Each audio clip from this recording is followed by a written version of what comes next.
Aku hari ini mau ngomongin tentang film The Odyssey yang baru aku tonton. Dan ini adalah film terbaru garapan sutradara favoritku, Christopher Nolan.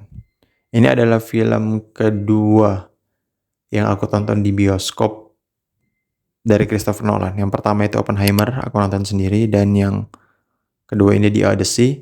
Tapi aku nggak nonton di IMAX, aku nonton di regular aja. Karena kayaknya harusnya ya film yang bagus tuh bisa dinikmati di banyak platform atau format gitu. Dan yang format yang paling umum bioskop di Indonesia ya format yang bioskop biasa, bukan IMAX gitu. Aku udah tertarik dengan film ini semenjak kalau nggak salah perilisan posternya ya tahun lalu gitu, yang menunjukkan back dari Agamemnon yang di sini kayak ada tulang gitu. Dan pas aku nonton itu kan durasi filmnya 3 jam ya, jadi aku udah bersiap-siap untuk buang air kecil dan tidak makan dan minum apapun selama di bioskop. Jadi 3 jam itu betul-betul fokus nonton gitu, menikmati. Dan aku bisa katakan chef kiss. Film Nolan memang nggak pernah mengecewakan gitu. Apalagi secara visual yang indah banget. Soal kontroversinya yang nge-cast siapa? Lupita Nyong'o ya.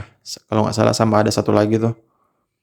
Aku nggak sebenarnya secara cast itu banyak yang nggak linear secara cerita sebenarnya gitu, karena ini kan cerita dari Yunani ya, ditulis oleh Home kalau nggak salah. Itu perjalanan pulang Odysseus pasca perang Troya gitu.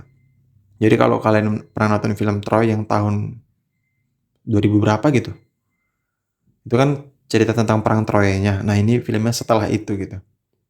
Dan distraksi pertamaku di film ini tuh jelas sebenarnya dari orang-orangnya sih, dari cast-nya. Dimana ya kita tahu Nolan sangat diverse ya bisa dibilang, karena kalau mengikuti cerita aslinya harusnya semuanya orang Yunani karena ceritanya juga cerita dari Yunani gitu kan. Tapi di film ini ada orang Asia, ada orang India, ada black people juga gitu. Jadi sangat diverse lah. Mungkin ini bagian dari kreativitasnya Nolan untuk ya mencampurkan semuanya ke dalam filmnya gitu. Dan itu satu-satunya hal yang membuatku agak gimana gitu, karena nggak cocok dengan imajinasiku gitu. Karena kan kita punya imajinasi sendiri terhadap cerita ini. Kalau aku ya. Jadi pas aku melihat visualisasinya di bioskop itu kayak kok kayaknya aneh ya. Walaupun itu tidak mengurangi fakta bahwa film ini tuh bagus dan hampir nggak ada CGI-nya kalau nggak salah. Minim CGI kalau nggak salah. Jadi Nolan tuh menggunakan banyak practical effect, atau contohnya di bagian Cyclops yang monster mata satu anaknya Poseidon tuh.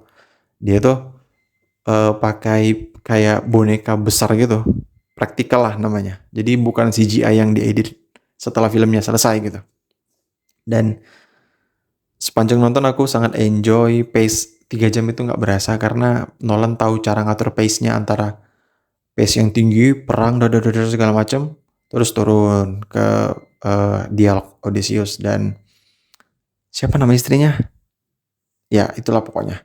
Jadi pace-nya tuh bagus gitu. Jadi kita nggak merasa ngantuk dan kita nggak ngerasa bosan.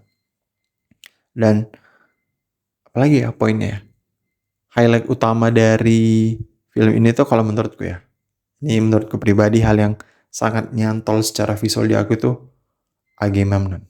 Itu tuh pemimpinnya semua pasukan inilah yang dari Yunani ini. Atasannya si Odysseus. Itu sangat sangat keren karena dia bisa dibilang aura farming terus kan ya. Banyak orang bilang dia screen time-nya sedikit tapi aura farming mulu karena dialognya dikit tapi dia diem gitu, kayak pakai baju hitam kan. Banyak yang mengkritik kostumnya karena mirip Batman, cuman aku nggak peduli karena itu still keren gitu. Aku suka kostumnya, pakai yang kayak tinggi banget kayak sapu ijuk gitu helmnya. Itu aku ngeliat wah gokil sih. Itu yang sangat-sangat eye catching di aku gitu. Karena sangat nyantol dan sangat-sangat bagus lah gitu. Dan selain itu Robert Pattinson juga bagus sih. Robert Pattinson di actingnya di film ini tuh sebagai antagonis tuh oke, believable gitu, bagus. Dimana kalau kita ngelihat dia itu kita ngerasa ngebenci juga gitu. Kemudian selain itu apalagi ya dari film ini ya? Yang aku lihat visual jelas bagus. Tapi tipikal Nolan ya kalau buat acting adegan fighting itu jelek banget. Terutama di scene di kalau nggak salah di akhir itu waktu si Odysseus kembali ke kerajaannya, ke rumahnya lah gitu ya, ke kerajaannya. Terus ada adegan berantem gitu pakai pedang dan panah tapi kurang. Satu-satunya masalah dari film Christopher Nolan itu kalau bikin adegan acting tuh jelek. Adegan fighting tuh jelek. Gak tau kenapa. Kayak gak aja gitu secara movement kamera juga kurang kurang lah kalau untuk fightingnya. Tapi secara the whole story, the whole cerita secara keseluruhan film bagus dan 3 jam itu layak sih untuk menceritakan perjalanan Odysseus ini.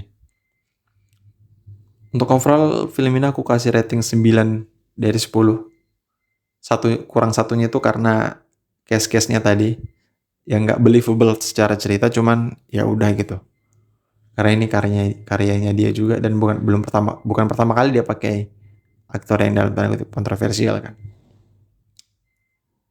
Udah segitu aja.